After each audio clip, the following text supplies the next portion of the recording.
Hello everybody, welcome back to Waking Cosmos, a philosophy podcast exploring the nature of consciousness and its place in reality. Adrian here, good to be back with you. Today I'm joined by the philosopher and consciousness researcher Andrés Gómez Emilsson. He is the Director of Research at the Qualia Research Institute and the co-founder and president of the Stanford Transhumanist Association. Today we discuss Andrés' views about consciousness and how it could be a deep and fundamental part of the universe.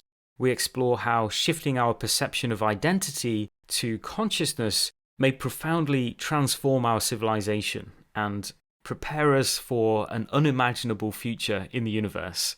We talk about the Psychedelic Renaissance and how it is opening us up to radical new perspectives about consciousness and reality.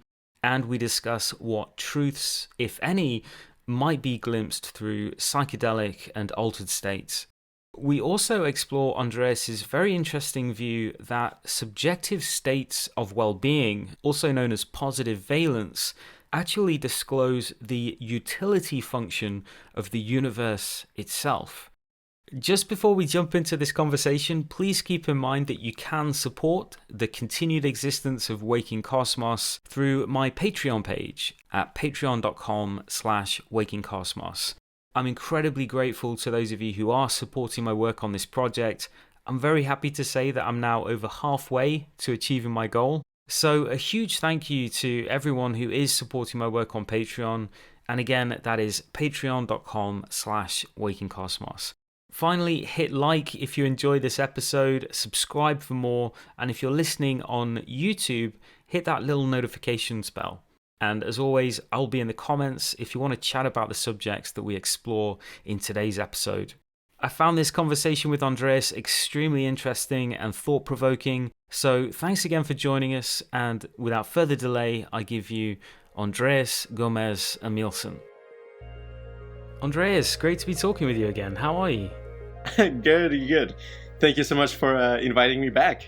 Yeah, you're welcome. You know, I really wish I'd gotten to spend more time with you when I was living in the Bay Area. I only really found out about you and your work in sort of the last few months I was out there, but I really resonate with the way you think. And reading your work and talking with you, you've definitely expanded my mind on several occasions. So yeah, great to have you back on the podcast, and thanks a lot for joining me.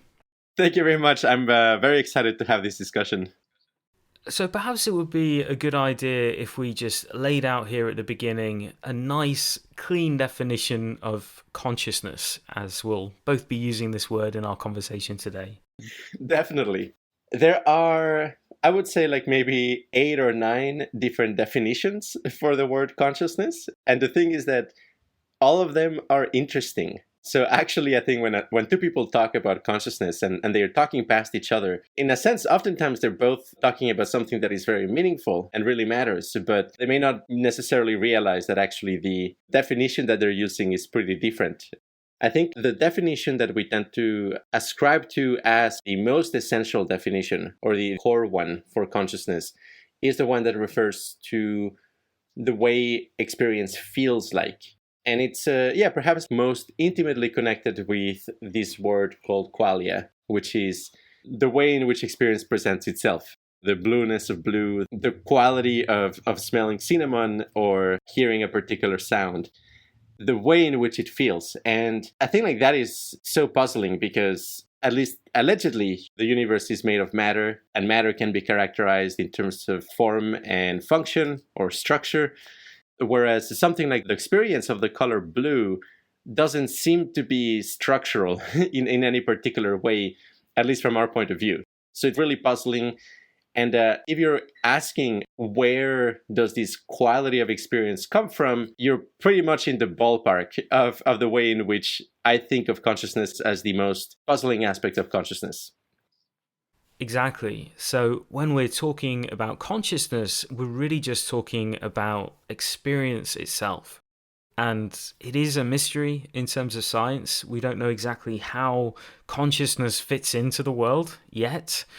But something that I think your work really shows is that even though there is this ambiguity about the nature of consciousness, we can still apply logic and even mathematics to our thinking about consciousness. And this can lead to really powerful insights about the possible state space of consciousness and what may be out there to be discovered. Yes, definitely. And it's quite fascinating that, in a sense, we actually do have a window into the structure of consciousness, and that there are a lot of meaningful things to be said about it.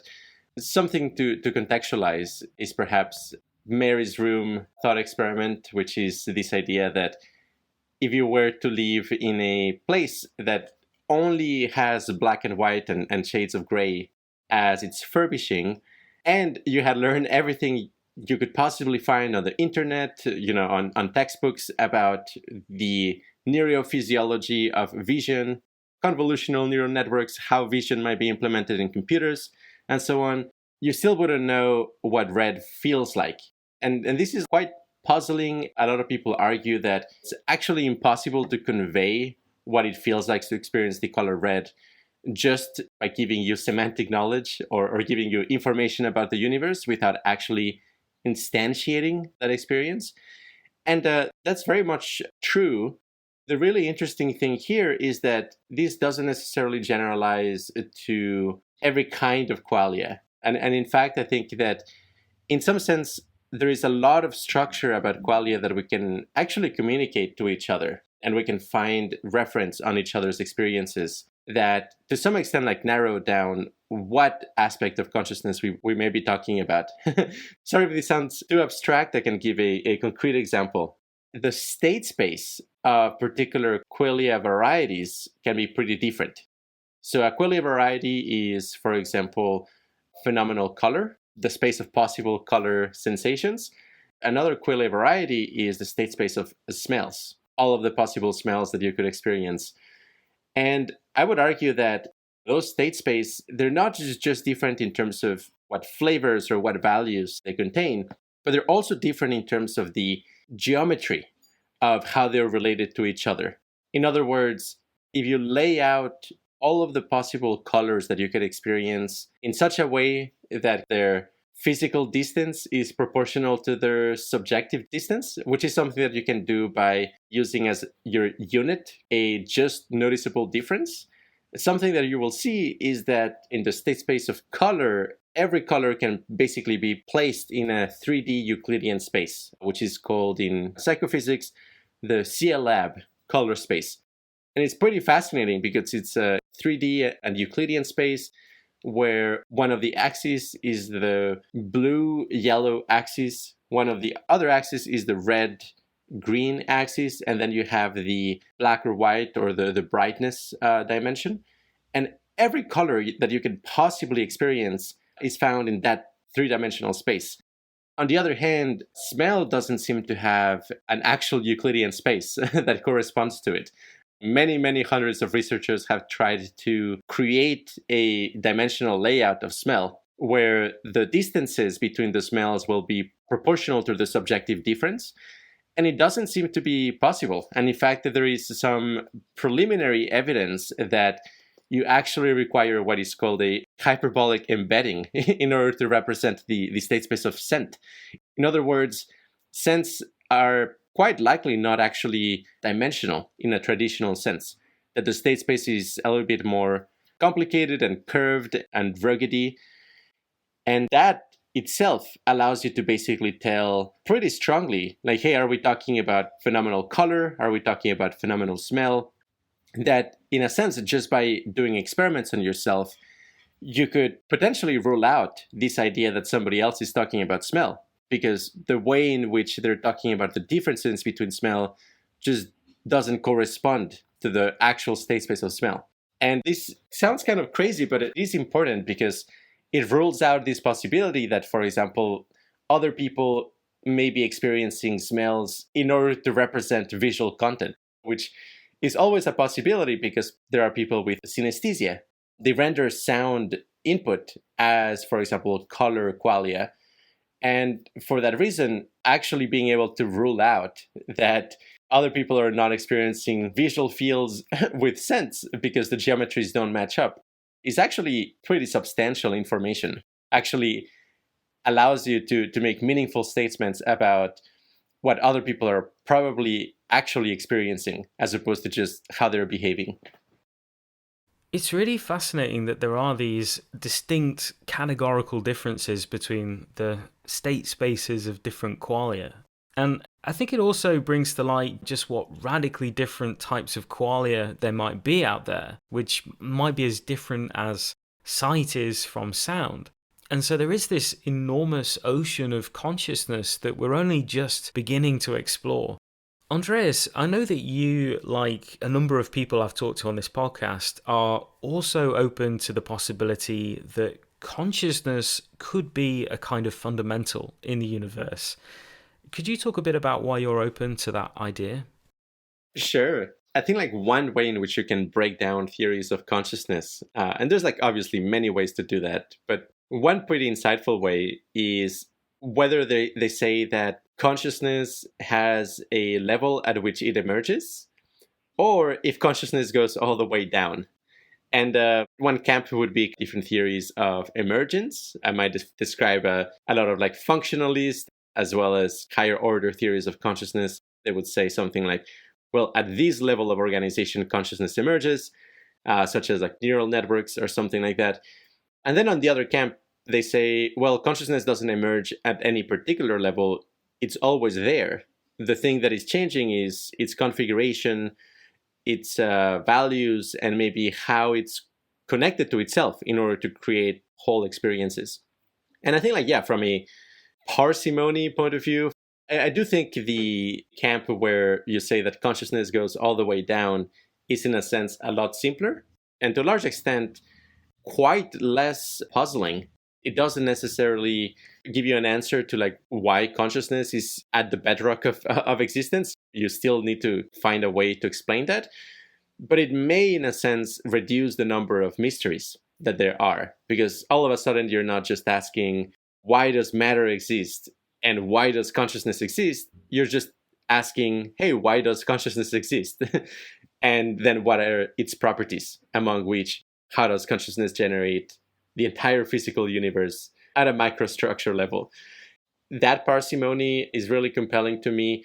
I really like this idea that in panpsychism, which is basically this idea that consciousness is what makes up the fundamental nature of reality, within it, you have this very wonderful property that consciousness and being actually collapse into the same concept, that existing itself might actually be what the essence of consciousness is. And then there's many different flavors of what existing looks like. And it's just a particularly weird thing, in fact, that what we may be in this account is actually a very strange physical configuration in our brain. That's what we are fundamentally. And the sort of thing that we are actually evolved to play a role in an organism, in a biological human organism. And even stranger still, that role may actually be to process information in a particularly efficient way for the survival of the organism. So we're a very strange sort of thing that has a very particular function and a very, very particular place in the universe. And it's, yeah, extraordinarily bizarre that we're trying to reconstruct what everything else feels like intrinsically from the point of view of this very exotic object that evolved for a very particular reason in biological organisms is definitely pretty mind-boggling. Yeah, definitely. I'm very interested in this idea that being or existence itself implies consciousness in some way, that, like you said, existing might be what the essence of consciousness is. I wondered if you wouldn't mind going into a bit more detail about the specific form of panpsychism that you find most interesting. Yeah, I mean, I think like speaking very, very technically, the brand of panpsychism I might defend is non-materialist physicalism with quantum coherence for binding. I guess like a brief account of that is this idea that reality is made of fields, and those fields are actually qualia. And basically, qualia behaves in certain ways that can be described with physical laws, with the mathematics of physics. And in a lot of cases, those fields interact in such a way that they create, in some sense, pockets of experience that are topologically isolated from the rest of reality. So you can create the illusion of individuality, even though everything is connected as part of the same set of fields. And this process is something that we've talked a lot about it at QRI. We call it topological segmentation. An example of this would be if you take a balloon and imagine that consciousness is the surface of the balloon, this field. And then if you take the balloon from both ends and you twist them in opposite directions, there is a precise moment where the balloon will collapse in the center and you'll have a pinch point, and basically will look like two balloons connected by a point. And in that sense, you took something that was unified, that was this very smooth surface, and you transformed it into two surfaces divided by one point. There is a clear sense of a sort of individual emerging, if you consider the pinch point, a new entity that was created by this twisting. And in this sense, atoms, for example, or even just fundamental particles, an electron, you could think of it as one of those pinch points in the surface of reality. It looks like it exists on its own, but really is this intersection between several fields that collapse in a certain way that make it look like a unit and behave like a unit. And likewise, we think that every moment of experience that we have is some kind of collapsed topological segment of the fields. And that's why it feels like we are individuals. Even though we're all connected to the same field, we're nonetheless topologically isolated. And maybe just to describe how this pans out in other places, a lot of people make fun of panpsychism by saying that, hey, you believe that rocks are conscious and they think or have feelings, or, you believe that the sun is alive or something like that. But, in this view of panpsychism, it's not that a rock is a unit of consciousness, because rigidity in itself wouldn't necessarily do this trick of topological segmentation, but maybe some subcomponents of the rock, especially when you have physical phases, basically perfectly repeating symmetrical patterns, organizations of matter. The phases themselves might be shards of consciousness. In some sense, they maybe are bound and they have this pseudo-individuality, but they certainly wouldn't have any thoughts or feelings, because for that you need natural selection to basically recruit these very specific rarefied regions of the state space of consciousness for all sorts of purposes. And I don't think that's happening in a rock. That said, a rock probably does have what you might call mind dust, tiny, tiny specks of experience, some of them larger, some of them smaller, but they don't amount to a mind, but they do amount to a lot of tiny micro experiences. And yeah, the world is populated by micro experiences for the most part, except in some regions where this phenomena of topological segmentation can be large enough to actually manifest macroscopic individuals, so to speak. And maybe a counterintuitive place where you actually may have a super large individual, again, not a mind, but perhaps a very large experience, unified experience, is with a strange phenomena like superfluid helium, which is when you cool down helium to such a low temperature that not only becomes liquid, but also experiences a strange quantum phase transition. And it becomes this unified field, basically, that makes all of the liquid itself a coherent quantum object. And in that sense, an entire bucket of superfluid helium might be a huge experience. What it feels like to be that experience, I have no idea, but it might be pretty significant in the amount of consciousness that is bound. And so yeah, for the most part, most of the universe is mind dust. Some of it is experiences like us, and some of it might be large experiences, but not exactly minds, just weird, phenomenally bound qualia. So you call this view non-materialist physicalism, and as you said, it's a form of panpsychism, and so it's a view where the fundamental fields that make up reality are in fact fields of qualia. So that seems to take the view that the fundamental nature of reality It's not just that consciousness is one of the essential ingredients of reality, but that it is the fundamental interiority of the apparent exterior physical phenomena of the world. So it sounds a little bit to me like this might be a species of idealism. Yeah, it is a type of idealism in the sense that idealism says that all that exists is consciousness or awareness or the big mind or something like that.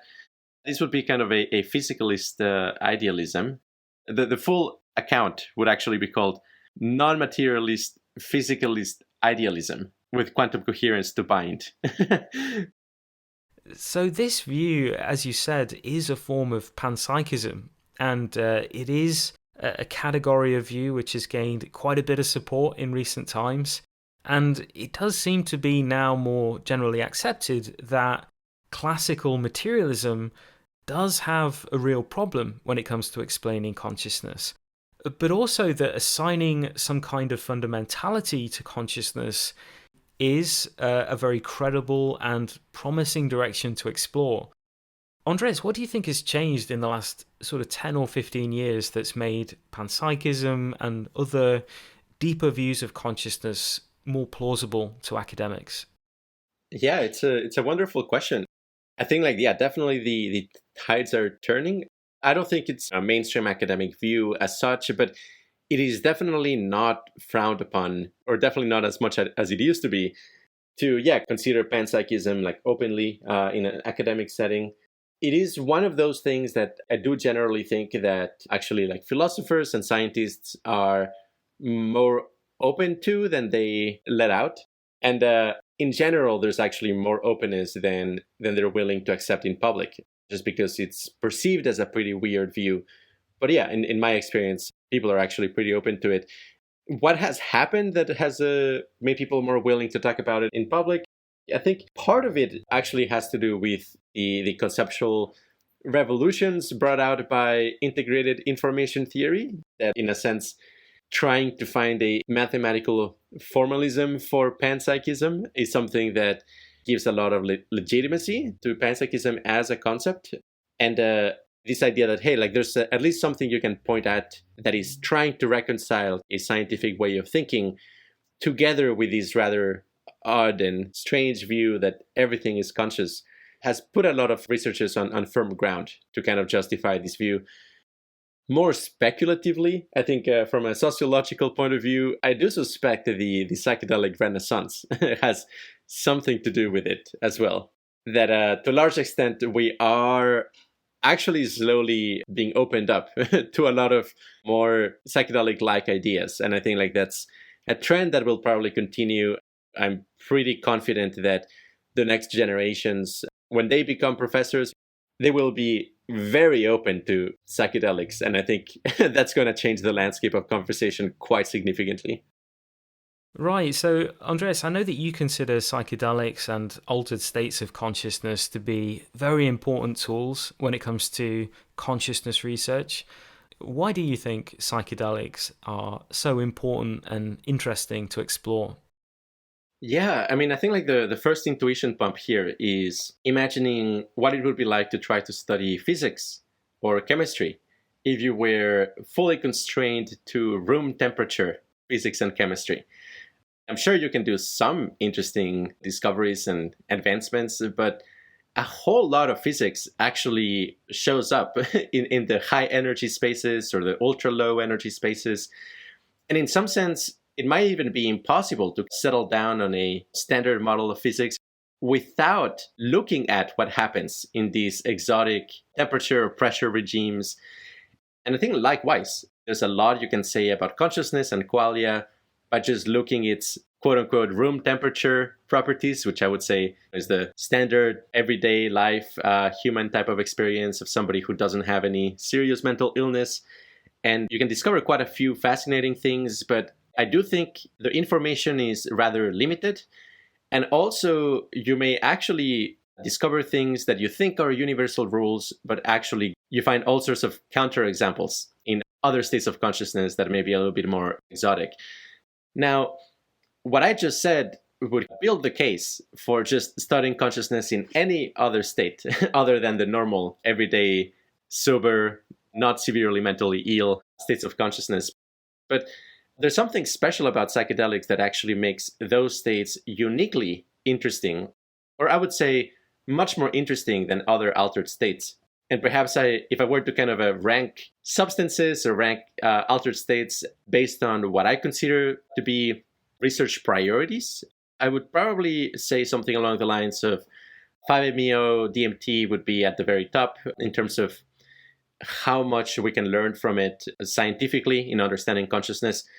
Then I would place MDMA, then DMT, then all of the psychedelics, and after that, all of the dissociatives. And after that, well, it doesn't matter that much. They're not that interesting.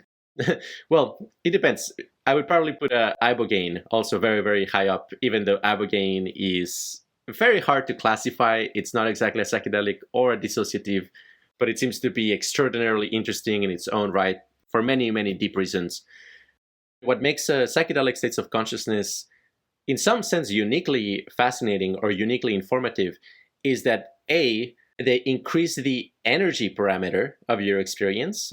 This is kind of analogous in some sense to studying physics at temperatures above 100 degrees Celsius, where you take a glass of water at 40 degrees and you say like, okay, it's just plain water. You take it to 80 degrees Celsius and you say, it looks kind of pretty much the same. And you kind of infer that, well, it's just going to get warmer, but nothing interesting is going to happen. But then you heat 100 degrees Celsius and it actually starts boiling and turning into gas. And there's like weird, completely new transformation that happens. And I would say that increasing the energy parameter of your experience on psychedelics does something kind of similar, really unexpected phase transitions that really change how consciousness behaves pretty dramatically. And likewise, let's say you take 10 micrograms of LSD. Hey, that's kind of a little bit of a lukewarm consciousness, a microdose. It's a little bit different, a little bit more fluid, but nothing to write home about.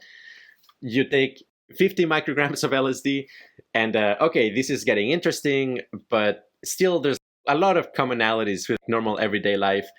You take 200 micrograms of LSD and like, oh my gosh, the walls are melting and your thought processes are completely scrambled and the way you make associations is completely different. And your imagination is capable of constructing entirely new laws of physics, and there's a kind of like a fluid instability in your consciousness, all sorts of exotic phenomena that really doesn't happen in normal everyday life. In particular, the reason I highlighted 5-MeO DMT and MDMA as maybe the top two substances to study as I see it is because they interface with valence so directly. MDMA, if you don't take it often and you take it at a sensible dose, it's extremely likely that you will just have a very good experience, an experience that you might rank as one of the top 10 in your life, extremely, extremely delightful and pleasant, and a weird, actually kind of unheard of combination of extreme excitement together with equanimity and peacefulness. Room temperature consciousness rarely experiences, that type of overlap. And then on MDMA is like everywhere, there's like the texture of reality becomes this blend of excitement and equanimity. What the hell? And it feels amazing. It really feels like falling in love. The feeling of love feels extremely genuine. There's nothing fake about it. And also the feeling of self-love and acceptance. And there's even been some recent research on the game theoretical implications of MDMA. Get a person to play a prisoner's dilemma on MDMA. They seem to be more cooperative. All of that seems to be extremely relevant, especially from the point of view of where we are in history, that we need to find technologies for cooperation and finding ways of reducing suffering. And then 5-MeO DMT is also fascinating because, first of all, it produces the most convincing and believable impression of open individualism. A lot of people mention something like you merge with the Godhead or with infinite consciousness or the ground of being on 5-MeO DMT. Don't get me wrong, this happens in other psychedelics as well. It's a relatively common thing that happens on high doses of LSD, for example, but it's never guaranteed. And even then, like on LSD, you always experience all sorts of other crazy things in addition to a quote unquote mystical union, whereas on 5-MeO DMT is oftentimes just the mystical union, just the core effect that is the most profound, just running at you at a super high speed just a few seconds after you inhale 5-MeO DMT. And that makes it super important, again, from a game theoretical point of view, fostering cooperation. If we all switch our mindset from believing in our ego identity and switching into a consciousness-based identity, the world would potentially become much better very quickly. And 5-MeO DMT has that potential. But even more so, 5-MeO DMT produces the highest valence states that we know of. I did a lot of research last year on basically ranking experiences and comparing them in terms of the amount of bliss, how sublime they are. And basically, 5-MeO DMT tops the charts when you have a good experience, which is actually also something to point out that sometimes you can have a hellish experience, and also that makes it a pretty dangerous substance, which is why I think of it as much more of a scientific research tool than something that we should just give free samples in the street or anything of that sort. But done in a really good set and setting, the chances of a good trip are very, very high. And those good experiences tend to be on a completely different order of magnitude or level than other positive experiences. If MDMA can put you in a 7 out of 10 feeling of wholesomeness and bliss and connection with the sublime, 5-MeO DMT seems capable of putting you at a 10 out of 10. People say like it just maxes out how good you could possibly feel. And well, obviously that seems an incredibly important thing to study. From a raw scientific point of view, and anybody who's even remotely interested in consciousness, it makes a lot of sense to save a special place for studying 5-MeO DMT. But all of the psychedelics are severely understudied. I think we're about to experience a huge overhaul of the paradigm of how we understand consciousness, thanks to, the psychedelic renaissance and scientific research being more focused on these altered states of consciousness. I think it's going to be as monumental of a transition as switching from a geocentric model of the universe to a heliocentric, to recognizing that, hey, we actually just experience a tiny region of the state space of consciousness. Our normal everyday life consciousness is not the center of the universe, and there are things that are just far more brighter and in some sense far more significant. And it's just a matter of exploring it and studying them. That's a wonderful answer. One thing that psychedelics really can do, I think, is perturb our deep metaphysical beliefs. They can really change our views about reality. And people, even academics that I've spoken to, have been more open-minded than I expected them to be about the idea that psychedelic states can connect us with ground truths about reality. So, for example, that we are one consciousness, and even in some perhaps smaller number of academics that I've spoken to, that apparent other intelligences encountered through psychedelics could somehow be more than hallucinations. And so it definitely does open up the doors to people thinking about these other metaphysical possibilities. And there is really a range of very different, strange, some outlandish ideas about the nature of psychedelic states and what they could be tapping into. So, Andreas, how do you sort through these ideas, and what truths, if any, do you think can be glimpsed through psychedelics? Yeah, I think the deepest truth that I know of, that I can recall from psychedelics, is the connection between harmony, symmetry, and valence. And I do think this is a universal connection. I also think it's, in some sense, a platonically true connection and fundamental. And it's something that, because our normal everyday life consciousness has been, in some sense, overly engineered by evolution in order to hide away the fact that what we care about is valence, and instead we live under the illusion that what we care about is particular external states or social status or even just health or something like that. On psychedelics, all of that falls away, and you can, in some sense, very cleanly compare how asymmetrical / dissonant states of consciousness feel bad just like that. I mean, you can enter a very resonant, very dissonant meaningless in the sense that it doesn't point you at anything in particular state, and you will see that it feels really bad. And likewise, you can enter a very clean, semantically pure, that is to say, like it doesn't refer to anything, state of consonance and resonance, and you will see that it feels really good. If you make a on a high enough dose of LSD, and you enter into this trance into the sound, and you become the sound, and the sound is harmonious, that feels amazing. And that's incredibly puzzling. Why would that feel so good? My interpretation is like a lot of people who experience that, they're not coming at it from a scientific or even a philosophical point of view. They're coming at it from more of a revelatory point of view. They're expecting their psychedelic experience to put them in contact with a higher intelligence or something like that.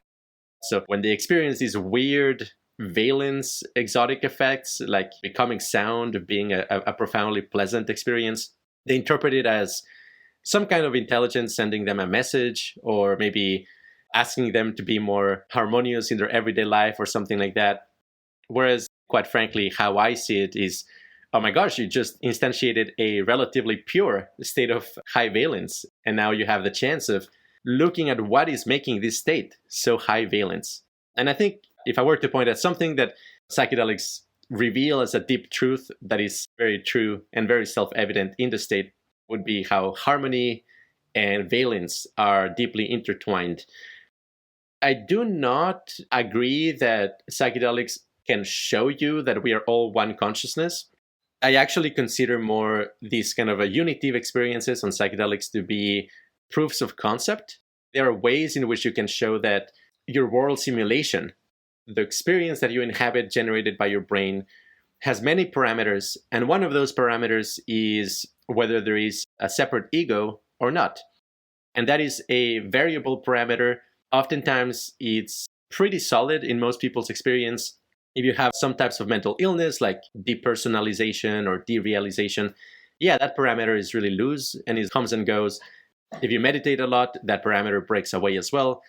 And something like a high dose of a psychedelic just completely scrambles those parameters. And then you can flip between feeling that you're a separate individual ego, to thinking that you're a soul, to thinking that you are consciousness itself, to thinking that you are the mind of God. And you can cycle through all of these different interpretations of what is the source of reality, what is the source of consciousness.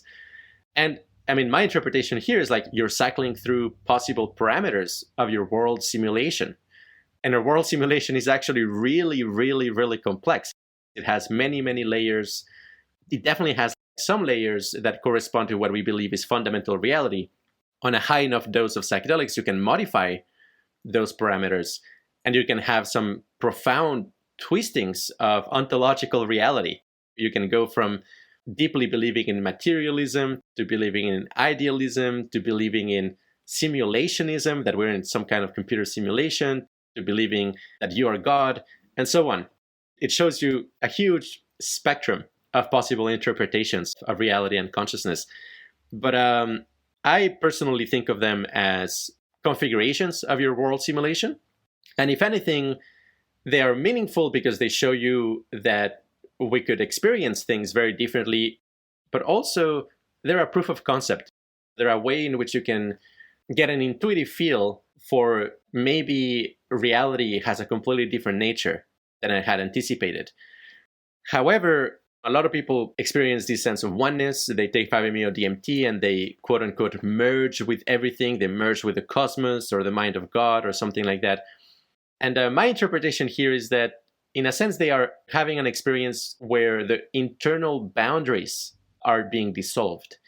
And because our consciousness is simulating an external environment, when you have your internal boundaries being dissolved, it actually feels like you're merging with something outside of you. It feels like you're merging with your environment or merging with an intelligence higher than yours and outside of yours. But I do personally think that's an illusion, that in some sense you are melting into yourself, and by eliminating those boundaries, you're becoming a bigger consciousness, a more resonant consciousness, a more unified consciousness, but not unified with anything else other than just yourself. And here is why I actually make an important distinction between an experiential argument for open individualism versus a philosophical argument for open individualism. And I actually trust more philosophical arguments than experiential arguments, which is flipped from, most people are interested in psychedelics or meditation or mysticism. They will say something like, no, man, direct experience will show you the truth. As I see it, direct experience will show me different parameters of my world simulation. And that's cool. And it's useful. But no, I don't think it's the ultimate truth revealed in a sense. I'd like to come back to what you said there about, perceiving universal truth or cosmic consciousness through psychedelics. But I know that you also have a unique interpretation of why some people in psychedelic states feel like they're communicating with other intelligences. Especially DMT, people talk a lot about super intelligent entities, interdimensional beings. So Andreas, what do you think is going on there? Right. DMT in particular is the one that seems to produce the most genuine feeling of other intelligences saying very concrete things. This is definitely a rabbit hole, but I do have some thoughts on like why DMT in particular produces those feelings and what those actually correspond to. I will say for sure that in some sense on DMT, you do experience higher dimensional beings. I do think that's true. I just don't think they are external and independently existing, but they are higher dimensional and higher dimensional in a way that only DMT, as far as I know, can really produce. I mean, maybe just an example of what I mean by higher dimensional is that when you take a small dose of DMT and you look at a wall, you will see that it will start to tessellate. You will have what's called the wallpaper symmetry groups, basically ways in which the arrangements can repeat symmetrically, and there's a limited number of them, 17. If you take a slightly higher dose, you will enter a three-dimensional space where almost certainly the surfaces of that three-dimensional space will be filled with symmetrical patterns. Now, if you take an even higher dose, the symmetrical patterns in the walls of those rooms will also be correlated, such that in walls that are in opposite sides of each other, the symmetries are twisting or moving synchronized in complementary ways. This is something that a lot of trippers and anonymous psychonauts have reported when I have interviewed them. And to me, this strongly suggests this notion of virtual higher dimensions. Because when you have interlocking patterns in three dimensions that are, in a sense, moving in complementary and symmetrical ways, you are creating a virtual fourth dimension. And it doesn't seem to stop there. A high enough dose of DMT can produce hallucinations that have, quote unquote, virtual higher dimensions of maybe up to 7 dimensions. Again, sounds completely crazy, but there's a precise mathematical way to describe actually what's happening here. You're in this high dimensional space, and then you're hallucinating these other entities. The crazy thing is that the way in which you think in this space will be very different than how you think in normal space, partly because of the higher dimensions. And in that sense, you are temporarily a super intelligence of a sort. You are a higher intelligence than us in the sense that you're able to experience objects that are actually impossible to render in our normal everyday form of consciousness. Of course, you are less intelligent in some sense. I mean, I'm sure you would be really bad at an IQ test or something like that on a high dose of DMT, but you'll be potentially really good at some kind of a visual spatial test of being able to render higher dimensional objects, which no test like that currently exists, but I'm sure we can design one, and people on DMT would probably be really good at it. So, okay, you have this enhanced intelligence temporarily, and you're also hallucinating entities. Well, those entities will feel super highly intelligent actually because you're sharing the same, in a sense, higher dimensional space with them. So I don't think they're super intelligences outside of you. I think they are projections of your own temporary super intelligence. You are a super intelligence and you're creating these avatars that are showcasing what you can do with this higher intelligence that you just acquired and you're about to lose. Oftentimes it's very difficult to tell apart, is this intelligence mine or the intelligence of the other entity? And I think it's quite indistinguishable in the state, but upon reflection, you can infer that it was you. You were the super intelligence you were talking to. That's fascinating. One thing that I think does make me slightly more open to the possibility, not so much of extra dimensional entities, but that, psychedelics or altered states may in some sense bring us into a deeper contact with reality is, as you and I were talking about earlier, there are compelling reasons to think that consciousness is a deep fundamental in the universe, that our minds might be an expression of this larger principle of consciousness.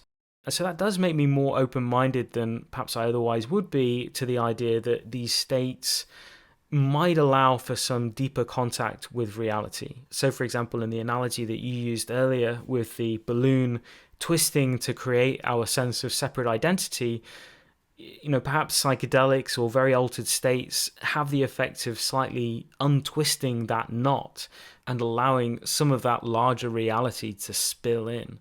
That does seem to be at least a possibility to me.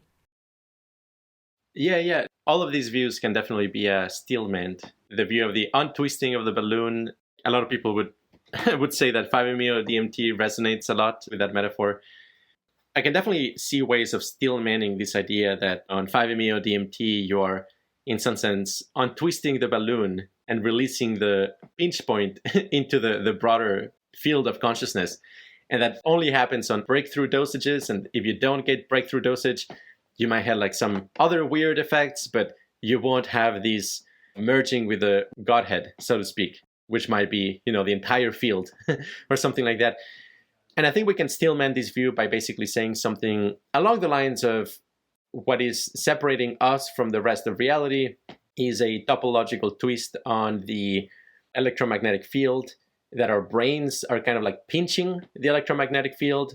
And perhaps if the brain stops functioning in a particular way, that pinching breaks down. And in that sense, the contents of the electromagnetic field that were inside spill over into the outside and vice versa. It's a possibility, and I would love to test it and explore it. And I think it's possible, in a sense, to test it. There might be very clean, measurable signatures of the topology of the electromagnetic field, and maybe it changes when you take 5-MeO DMT. I definitely like exploring these possibilities of how to stillman some of the craziest interpretations of psychedelic experiences. I'd really like to get into your views about identity and consciousness. I think generally you and I share the view that consciousness is what we really are. Consciousness is our fundamental identity. But I think for us to get into your more nuanced views about this, we should probably introduce the philosopher Daniel Kolak, whose terms you draw on quite a bit in your work. So Andreas, would you mind giving us a brief introduction to Kolak's categories of identity and how you interpret them? Yeah, definitely. So the three categories are open individualism, closed individualism, and empty individualism. I think like right off the bat, maybe like 95 or 99% of people would be closed individualists, which basically amounts to common sense for the most part, which is this idea that you start existing when you're born and you stop existing when you die. Or maybe you continue existing as a soul in the afterlife. And of course, if reincarnation is true, you existed before this lifetime. But in any of those cases, you're still kind of this individual consciousness that moves through time and is a separate observer than every other observer in reality, so to speak. And there are a lot of subtle problems with this view that suggest this doesn't seem to actually carve nature at its joints, but it's intuitively true, and it's true enough for most purposes. But if you actually want to dig deeper and see what reality actually is made of, you might need to explore some of the other views as well. So then you have empty individualism, which is this idea that you are actually just a snapshot of experience. You're just a moment of experience. And this, it's very counterintuitive, especially because a lot of people basically say that you don't actually exist in a very specific point in space-time. You're distributed over time, over several hundreds of milliseconds, as neural processing is not that fast. And from that point of view, it's kind of very strange to imagine that you're just a snapshot. A lot of people tend to say things such as, we are a process, or consciousness is a process over time, in which case continuity and change and transformation is an inherent property of consciousness. But empty individualism would say, no, actually, you're just made of these whole snapshots that maybe they contain the feeling of the passage of time, but they're still just actually spatiotemporally bound and localizable in space-time. And yeah, from that point of view, actually you are a whole lot of different, separate, independent, ontologically unique entities throughout your life. And from the moment you start a sentence and the moment you finish it, you have been many different observers. And perhaps some aspects of Buddhism come closer to embracing this view. And then you have open individualism, which is this idea that we are all one consciousness. It opens up a lot of questions, like, are we experiencing everything simultaneously, or are we perhaps a observer that is bouncing around from one part of reality to another? Or perhaps everything exists timelessly and you're the entirety of reality all at once. And I'm actually sympathetic to the last one, also sympathetic to empty individualism from other points of view. But the one thing I would say is that I strongly suspect that closed individualism just doesn't hold up. It just has too many cracks, too many issues. And that's why, yeah, I think like probably reality and truth is to be found either in empty individualism or open individualism. Yeah, that's a nice summary. I really do think that these are very useful categories for thinking about identity. Closed individualism, empty individualism, and open individualism. So closed individualism, as you said, is really how most people see themselves in reality. It's a view that gives us a strong individual sense of significance. But as you say, it's really more of an operating system than a truly coherent account of identity. And as you point out, there are these various examples where the view does seem to come apart. And just as mystics and philosophers have been saying for centuries, this view of self really comes apart when you try to look for it. But it does seem that after deconstructing closed individualism, what you're left with in terms of identity is really just consciousness itself as the witness to all of these occasions of experience. And of course, this starts to lead us towards a more open, individualistic direction. Andrés, you've mentioned in the past that although humans evolved to have a mostly closed individualist outlook, there are probably other more collective species, such as ants, ant colonies, bees. If they have consciousness, then they probably have a much more open, individualistic view of themselves. Would you mind talking a bit about why you see that being the case? Yeah, definitely. I mean, I think this is quite fascinating because even if you believe in closed individualism, for the most part, people are not actually very consistent with this belief. First of all, there's this thing called hyperbolic discounting, which is just how quickly, as you go away from the present moment, our ability to care about other experiences and other people and even ourselves diminish pretty quickly.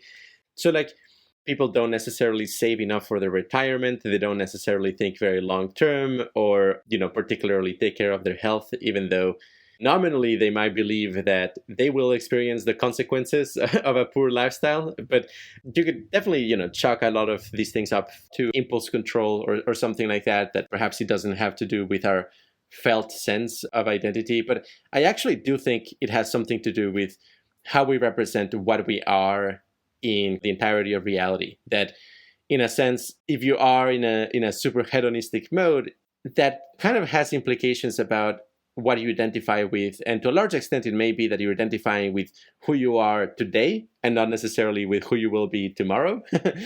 And, likewise, there's like some other states of consciousness where perhaps you identify with a long-term future, and perhaps they are more healthy in some ways, or as well, they might miss opportunities in other ways. But what I'm trying to convey here is that even time discounting already shows that we are not very consistent about closed individualism, even if one believes in it. And this, I think, like generalizes as well when it comes to our perceptions of our connections with others. And it's quite fascinating that we tend to experience ourselves in others to some extent in proportion either to how genetically close they are to us or how beneficial our relationship with that person may be.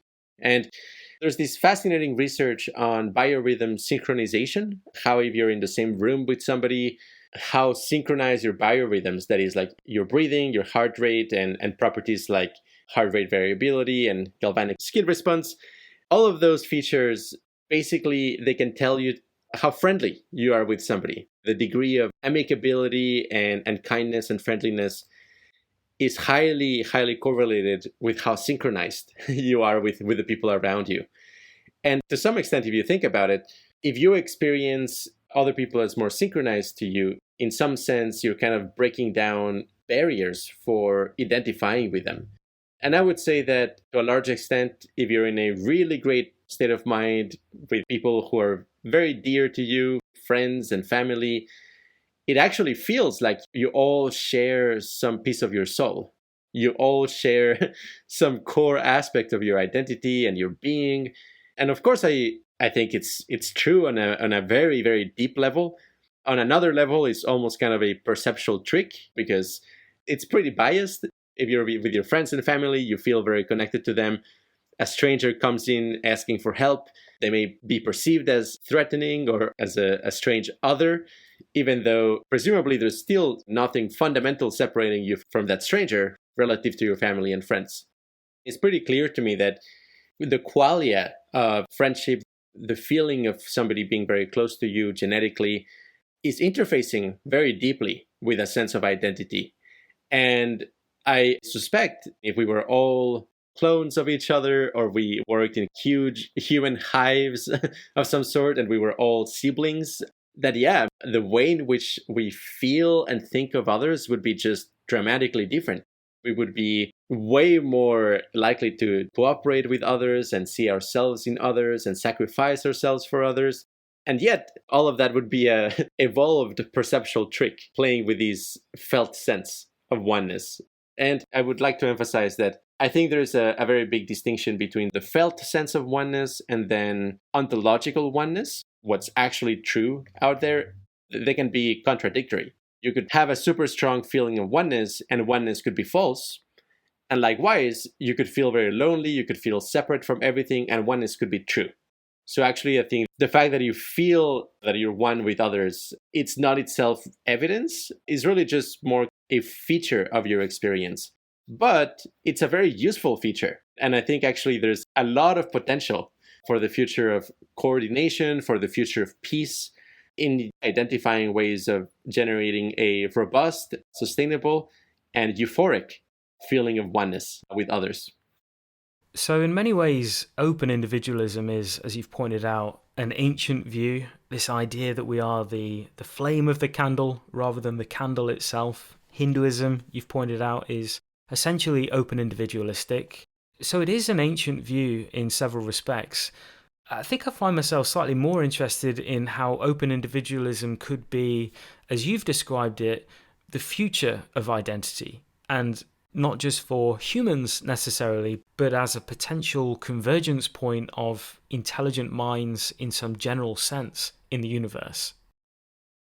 Yes, there's pretty good reasons to believe that open individualism will play a pretty significant causal role in the way the universe evolves from now on. And basically, I think it has the potential of overcoming some of the game theoretical impasses that comes from closed individualism, that there are some fundamental conflict of interests that comes if you have a lot of beings who believe in closed identity that simply don't arise if you actually believe in open individualism.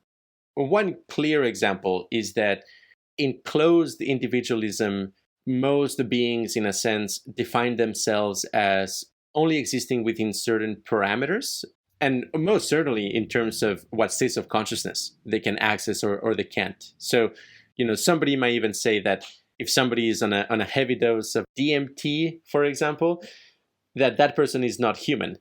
And in a very objective sense, the way in which that person is experiencing the world, the values of their consciousness, is actually so radically different from everyday normal human experience that, yeah, it could be considered an instance of something from a different species. And in that sense, a lot of people might say, if you vaporize DMT, you're actually temporarily becoming somebody else, and somebody else I may not actually care about. Just a different observer, different region of the state space of consciousness, just not me, not who I am. Whereas an open individualist actually would say, whatever I can experience, whatever strange modifications I may do to my nervous system, it doesn't matter, it will still be me. And in that sense, there's a tremendous advantage in identifying with the entire state space of consciousness, because you're much more free to explore and to, in a sense, recruit other aspects of consciousness at large. And this comes with tremendous benefits when it comes to computational power and coordination and being able to adapt yourself to completely novel environments. So in that sense, I think open individualism is very evolutionarily adaptive, especially in the stages of evolution that we find ourselves in. And also it's a cooperation technology that if we're able to induce in a very reliable way states of the feeling of open individualism or the felt sense of oneness between different actors, that actually will bring them together in a way that is much, much, much deeper than if they were just to cooperate simply because it's, mutually beneficial in a game theoretical sense. So I do anticipate that the future is going to be super interesting when it comes to the feeling of personal identity. And yeah, I suspect it's actually going to be a very strange ecosystem for a while. And there's a pretty good chance that open individualist factions, so to speak, will probably end up being in control in the long term. And I actually consider that a pretty positive outcome, or at least much better than perpetual war between closed individualist factions. I like this term of open individualism as a cooperation technology, and that this is what potentially makes it a convergence point for intelligent minds in the universe, that there is this progress towards benevolence. Andrés, what are your thoughts about how human civilization might structure itself differently if open individualism was collectively embraced? How do you think our priorities might be shifted from what they currently are? Yeah, that's a really good question. A couple of thoughts on these. Probably the biggest looming thought is the importance of the long-term future, that from a utilitarian point of view of the most happiness for the largest number of possible sentient beings, the far future contains most likely the bulk of what's going to happen in the universe when it comes to complex states of consciousness that may have intrinsic subjective feeling of well-being and value. So caring about the long term will probably surface as a big priority. In a sense, any temporal discounting other than zero, in a sense, is unacceptable from the point of view of the big picture of open individualism, that just because an entity lives in the far future, 3 billion years from now, doesn't make it any less valuable. It's just as real. It's just a different coordinate of space-time. But, okay, like that's it seems pretty far-fetched. But yeah, I mean, basically, pretty long-term planning would be something that I would associate with society that has embraced open individualism. Another thing is a lot of people care about eliminating factory farming, and I'm fully in support of that. And I think it tends to feel a lot more urgent if you believe in open individualism, that it's not only a nice thing to do to get rid of the suffering of animals in factory farms, but it's something that it's urgently needed because you are experiencing it. It's a very personal problem. So on the one hand, viewing ourselves as expressions of consciousness, initially it can seem to have this veneer of being, kind of a hippie-ish view, that we might be slightly detached from reality. But actually, seeing our identity as consciousness is also a confrontation, I think, with some pretty harsh realities. So, you mentioned factory farming. It is a view that really forces us to examine the enormous amount of suffering that's happening in other conscious beings. And, this is suffering that is by extension happening to us. Yeah. And I think one of the, in a sense, root causes of the perception of oneness or, non-duality, open individualism as just a happy-go-lucky, hippie reality is that to a large extent, people who believe in oneness also tend to be very open to many other views. And definitely, if you talk to people who are, in spiritual circles or who take a lot of psychedelics or meditate a lot and believe in open individualism, a good percentage of them will also believe in other things like karma or simulation theory, or that DMT entities are actually real, and a lot of other things. It's kind of like clustered together with a lot of other beliefs that honestly sound like just wishful thinking, or just, hey, you're trying to make reality seem more interesting than it really is. You want to have kind of this very bombastic, messianic role in the evolution of the cosmos or something like that. But no, I mean, I think there's a very sober view of oneness and open individualism as well. And when you see it from that point of view, as kind of a very realistic and down-to-earth view of actually what we are, it does come with a lot of stark realities. One of the things that make open individualism attractive to a lot of people, and definitely something that was very important to me back in the day, is this idea that if we're all one consciousness, death is not a big of a deal. It's, in a sense, just the end of a particular story, is not the end of everything. It's not the end of you as an observer. Eternal non-existence actually seems really scary. In some sense, there's nothing to worry about it. But this idea that, hey, you can realize that we're all one consciousness and death becomes a completely different kind of entity, a completely different kind of situation. Yeah, I think that's really attractive and compelling, especially from our evolutionary drive, our survival drive. Our fear of death can be pretty bad. It can be pretty detrimental to be obsessed with non-existence, and open individualism really helps with that. But yeah, then you also realize that you will, in a sense, have to experience the suffering of the entire world, or perhaps multiverse, which, extraordinarily scary. There's a lot of bad stuff that happens in existence. And in a sense, not only are we responsible for it, but also we are the victims of all of it. And yeah, that's actually pretty unpleasant to think about, and reframes what matters. What happens in my life, what happens in the average person's life, pales in comparison to just how morally significant other lifetimes are in terms of the degree of suffering that they experience. You have a philosophical stance which grounds a lot of your work, and this is that psychological valence is the ultimate locus of all the value that exists in consciousness. So valence being essentially positive states of consciousness, bliss, joy, etc. So Andreas, could you give an outline of your philosophical position about valence?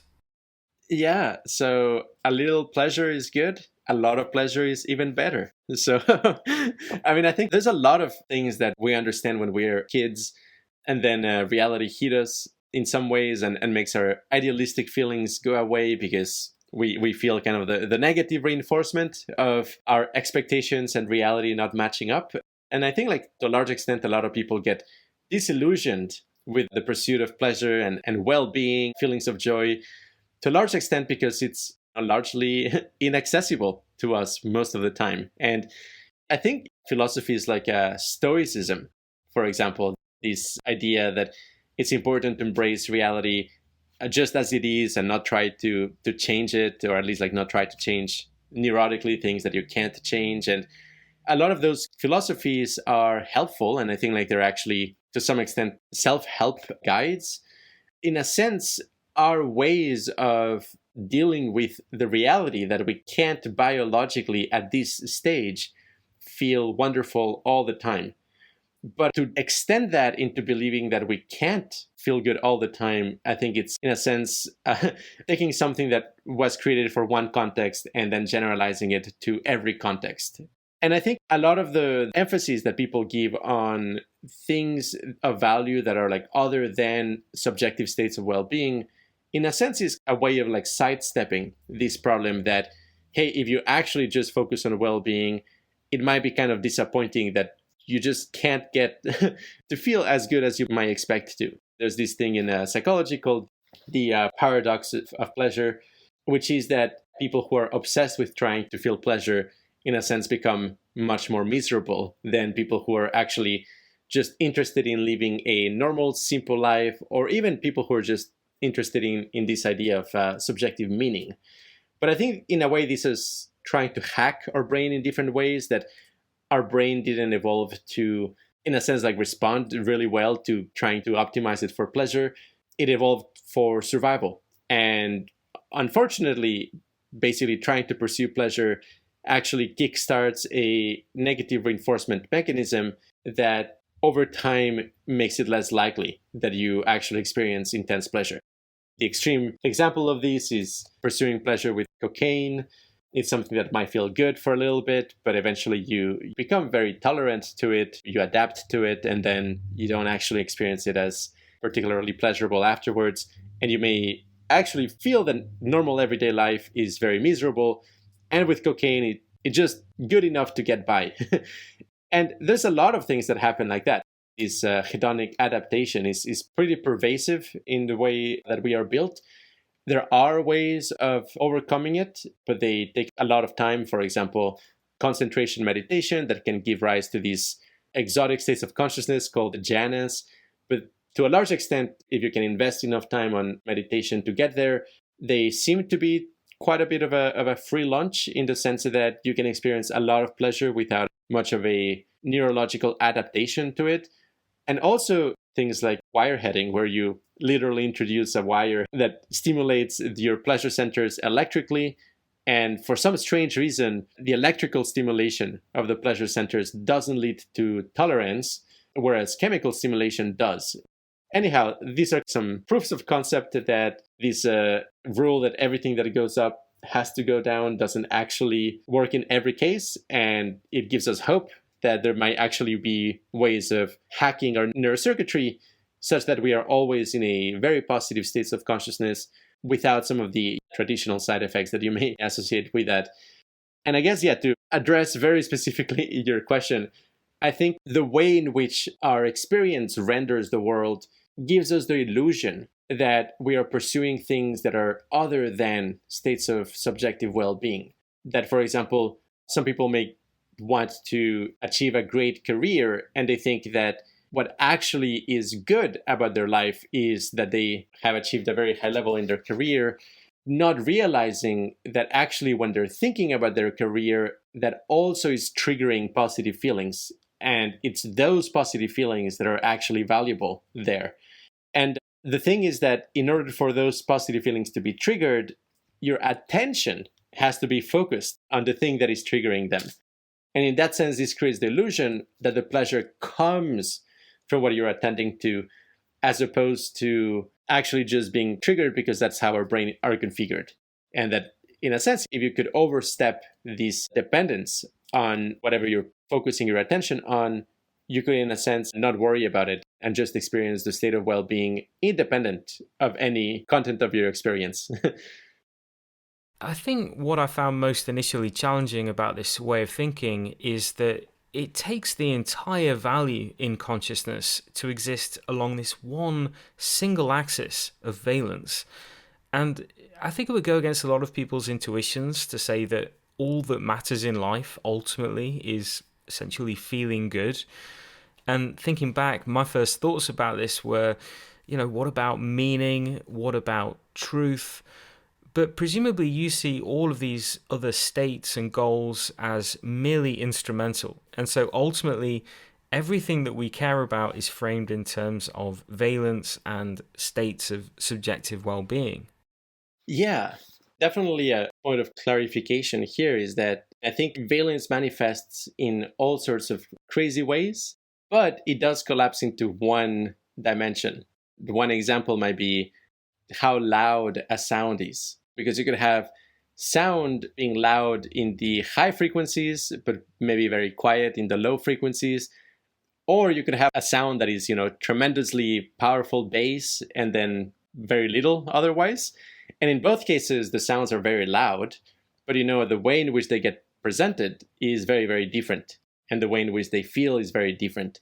And likewise, you could have valence being something that manifests in one part of your body, for example. You could have like a very, very, very pleasant sensation in your hand. Or you could, for example, have valence that manifests in your visual field. If you take LSD and you stare at a wall, it will very likely start tessellating. You will have like this symmetrical texture repetition going on in your visual field. And for some strange reason, that's going to be very engaging and very fascinating and beautiful. And I would say, in some sense, what the drug is doing in this case is transforming your visual field into a possible pleasure machine, that it's actually enabling it to basically achieve some configurations that themselves have a particular valence, often a very high valence. The same with very strange art, very strange sounds and sculptures and tactile experiences. They may not have a particular semantic content. You may see a sculpture, you may ask, what is that sculpture trying to represent? The artist might get annoyed and say, well, it's not trying to represent anything, it's just an experience. Just feel the experience inherently, don't try to give it meaning. That particular experience will have a valence, and it's going to be a very, very particular flavor of valence.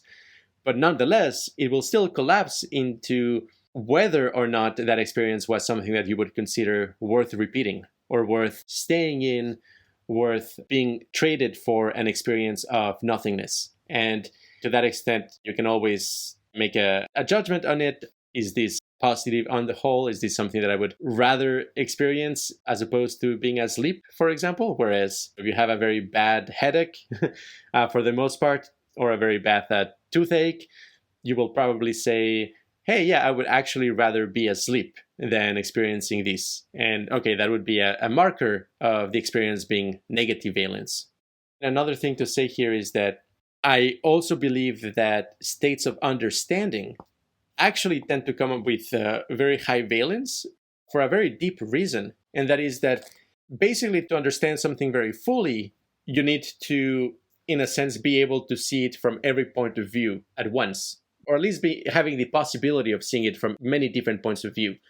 Let's say when you understand a mathematical theorem, for example, it's not only that you are following along one line at a time and then concluding that it's logically consistent and that's it, but rather is that you're trying to internalize the entire argumentative structure at once and seeing it simultaneously. And my claim is that when you're doing that, you're actually instantiating all sorts of complex but highly symmetrical data structures in your own consciousness. And those themselves feel good. That there's actually something intrinsic to very well organized and ordered states of consciousness that give rise to both potentially very high levels of understanding simultaneously as very high levels of valence. So when somebody says, I don't care about, mindless pleasure or so on, I prefer states of understanding and the ultimate sobriety of very deeply having a profound experience of clarity about, like, let's say a mathematical theorem or something like that, I would say, well, yeah, actually, that's also a very high valence experience. It's just that the valence is hidden or tucked away in the structure of your experience. And so you may be under the illusion that what you care about here is the clarity of the experience or the understanding. But in a sense, actually, the quality of your experience is going to be very good as well. And that's something that I would consider intrinsically valuable. So I wouldn't discard the possibility, for example, that some of the absolutely most wonderful states of consciousness possible actually also come about with tremendous sense of understanding and clarity. I think that's actually, pretty likely. That said, I also value completely mindless pleasure, so to speak. And when pleasure or states of well-being get a high enough grade and quality, they always feel spiritual. They always feel transcendental, ultra meaningful. So in some sense, there's no such thing as meaningless pleasure when you go far enough in this axis. I believe that you're also open-minded about the possibility that valence is actually reflecting something very fundamental about how the universe, in some sense, wants to be, that the universe itself has a kind of utility function that involves valence in some deep way. Would you mind sharing your thoughts about this? Yeah, I very much like this idea that the pleasure pain axis discloses the universe's utility function. And it's kind of strange because, I mean, we are so caught up into thinking of ourselves as individuals that a lot of philosophies focus on the satisfaction of individual preferences. And in a sense, like, yeah, that seems very focused on the individual and very focused on particular idiosyncratic preferences that maybe have to do with culture, or have to do with how the person was brought up. But either way, it seems like it's some very, very, very particular thing. This person likes Van Gogh, this person likes Picasso, this person enjoys food, this person prefers music. Who is to say which of those is a better, quote unquote, preference? But in a sense, if you analyze it from the point of view of fundamental consciousness, when a person is expressing a preference, in a sense, is a particular state of consciousness is saying, hey, if I were to change my consciousness in this direction, it would feel better. And for sure, what direction that is pointing to is going to be different depending on where you're starting, what your starting point is. Obviously, if you're experiencing something painful, the direction will probably be in the direction of reducing that pain. So in that sense, may seem very different preferences to say, I would rather not have a toothache, and somebody else might say, I would rather not have a stomach ache. But, fundamentally, they're hitting at the same thing, which is they want their valence to be higher. And likewise, when I hear somebody say, I really like Picasso, or I really like Mozart, something like that, I think they're actually saying fundamentally the same thing. I really like higher valence, and this is the particular direction that, from my point of view, I can imagine valence being higher. But if you aggregate every point of view, every possible state of consciousness, and you map it out in a vector field of preferences, I would actually expect all of those arrows to ultimately converge to some of these ultra high valence peak states of consciousness. And that those, in a sense, are the preferred ways of being for the universe. And definitely with this strange combination of panpsychism and open individualism, in a sense, what the universe prefers, what the universe wants, is what you want, except it's kind of this bigger you, this more holistic you that contains all possible points of view. And yeah, you are that, and in a sense, it's your preference. So it's kind of strange to realize that, but in a sense, this valence axis might be truly what you actually like. Fascinating. I do think that the idea that the universe, in any sense, wants anything, that it is teleological, I'm sure that will raise a few eyebrows. It is generally considered fairly heretical to claim that reality could have any kind of purpose. But I do think several philosophers, especially Thomas Nagel more recently, have argued that it is defensible that the universe could be, in some sense, about something, that we really don't know enough to rule out that, the evolution of the universe or life. We don't know enough to say that it is entirely directionless. But just for the purpose of keeping as many people along with us as possible, Andrés, why do you believe that teleology in nature is something that can be plausibly defended? I don't personally subscribe to the idea that there is a preordained purpose or that the universe was created for a purpose. The origin of the universe is a big question. I'd be happy to talk about it, but more to the point, I think reality just is. However, reality has a lot of interesting detailed structure. And the state space of consciousness in particular, I think it has this overall structure where you have the possibility of reconciling the pursuit of valence together with the ability to reason. And because, in some sense, intelligence and benevolence can both coexist, that itself opens up the possibility that there is a general direction towards where things that both have a high level of understanding as well as a high level of capacity to feel, they tend to point in the same direction when those two things are sufficiently present. I mean, you could imagine a civilization where, in a sense, everybody is very, very, very smart in a certain sense. They're all extremely good at solving mathematical problems and physics problems, and they're wonderful at optimizing resources, but nobody has either negative or positive feelings. They are pretty much always in a neutral valence. You could also imagine a civilization where everybody is a hyper empath. Everybody is extremely empathetic, experiences the world extremely intensely in a very emotional way, but they don't necessarily have the cognitive abilities of a systematizer.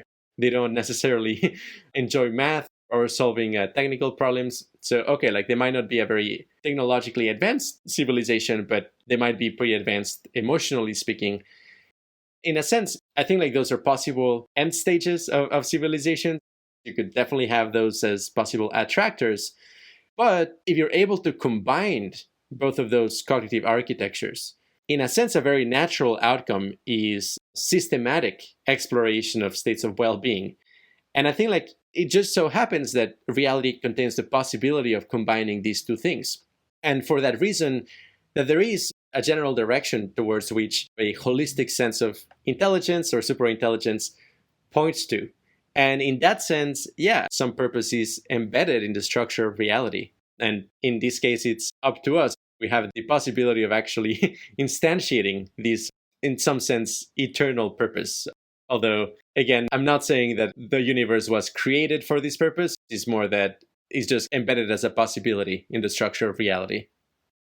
So to place this in the context of panpsychism and the fundamental view of consciousness that you defended at the beginning of our conversation, I wondered if you could say a bit more about how the valence that we experience makes contact with or reflects this fundamental value or utility function of the universe. Yeah, I think like the first time I heard this concept actually, was from David Pearce. He said something along the lines of the hedonic tone or valence discloses the universe's intrinsic utility function. And I thought that was pretty fascinating. And yeah, I think I've definitely come around to that view. I mean, a super big open question is whether inanimate objects or, the mind dust inside inanimate objects, do they have any meaningful amount of valence or not? And there's definitely arguments in both directions. I know one philosopher from Norway who actually believes that it's pleasure and pain driving causality itself in physics. And that, if you were to analyze exactly what makes an atom move, ultimately it will come down to gradients of well-being, which is it's a fascinating perspective. On a very different kind of view, valence is actually a very special case in consciousness, and you really require an evolutionary process to recruit it for information processing purposes. And in that sense, probably the vast majority of mind dust out there is pretty neutral in its valence. It's neither happy nor in a state of suffering. But even if that is the case, it wouldn't remove the possibility that valence is actually what ultimately matters from the point of view of the universe, because you can always bring back open individualism. And in that sense, when you're purifying your state of consciousness and you're making kind of a very egoless judgments about its value, in some sense, you are the universe making those judgments. And in that sense, when you're making an egoless value judgment on the quality of your experience, that is the universe judging itself, judging its own states. And in that sense, valence would be shown to be disclosing the intrinsic utility function of the universe itself. If we do assume that valence is what we really care about above all else, I think an important thing to recognize is that human minds were not necessarily designed by evolution to experience that much valence. We certainly didn't evolve to be happy all the time. And so if that is what we're aiming for, it's going to take a lot more than us all simply satisfying our preferences to truly achieve a higher hedonic set point. And so attempting this will entail something that you refer to as wireheading. Andrés, can you describe what wireheading is and how you see it potentially being implemented? Definitely.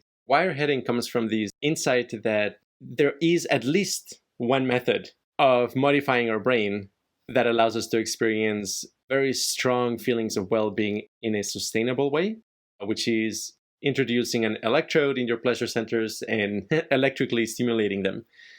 And it's just a fascinating biological fact that there is no tolerance, physiological tolerance associated with this. Presumably because our ancestral environments didn't have neurosurgery laying around as something to evolve away, in a sense. But the proof of concept itself opens up the possibility of maybe there are other ways of modifying our nervous system in order to sustainably raise our hedonic baseline. I think like genetic interventions are extremely promising. In particular, there are a cluster of genes having to do with pain thresholds that basically seems to explain a significant fraction of the variance when it comes to the probability that a person will be depressed or experience anxiety, or the probability that a person will just be above average when it comes to how pleasant their day-to-day experience is like. And there's also like a particular gene that modulates the breakdown of anandamide, a particular neurotransmitter also associated with feelings of well-being. And Jo Cameron, a vegan school teacher, has a particular mutation of this gene that basically allows her to experience almost no pain, but nonetheless still have the gradients of pleasure to be able to navigate the world successfully. And she's a pretty, in a sense, normal person and very friendly. And she's like 70 years old, has never done anything too crazy in her life, as far as we know. But she said that childbirth felt almost like a tickle, which is crazy considering that childbirth is one of the most painful things that people experience in their life. Likewise, she's never really felt sad in her life. And as far as anybody can tell, like she's really not missing out on, on anything. She's just a very normal person enjoying life pretty well. Nothing too out of the ordinary in that sense. So yeah, I mean, all of this suggests that, hey, actually there might be some relatively small changes that we can do to ourselves that will radically increase our hedonic baseline and allow us to prevent any kind of extreme suffering, extreme pain, while still allowing us to navigate the world in a sane and sensible way. So wireheading as a concept covers a range of possible interventions that we could make that would make us or future generations much happier in general. And we do have, as you described just there, some important proofs of concept, such as this genetic variation, which dramatically raises our felt sense of well-being and without any apparent downsides. You and I talked quite a bit about this in our last conversation that people can listen to. But Andrés, what do you think the world would be like if everyone was happy all the time? What do you think we'd be doing with our time? Do you think that we would still have reasons to do anything at all? Right. There's definitely the stereotype, this idea that, if you're extremely happy, you would just become a couch potato, just doing nothing, just laughing very hard, just enjoying yourself, but just completely disconnected from reality. The truth is that, at least as far as humans in their present guise is concerned, actually increasing your happiness for the most part actually makes you more active and interested in engaging with the world. It's actually quite the opposite to the stereotype. The thing that actually causes behavioral inhibition is depression and anxiety, and negative states of consciousness are actually things that arrest your development and your ability to learn or care about reality and keep exploring it. Whereas positive states of consciousness, a big subset of them are associated with enhanced exploratory behavior, behavioral diversity. And I think that in a sense, we can expect massive increase in people's productivity for the most part. There's even some concern if people are too productive, Is that a problem? And it could actually be a problem, if a certain percentage of the population is using that productivity for bad purposes or for the purpose of investigating something that could produce a lot of dangerous information, like weapons development or whatnot. But I don't particularly foresee the problem of becoming too sedated or not having enough energy to be something I might associate with wireheading. It's actually quite the opposite. The other thing, too, is that honestly, I think the era of knowledge has scarcely just begun.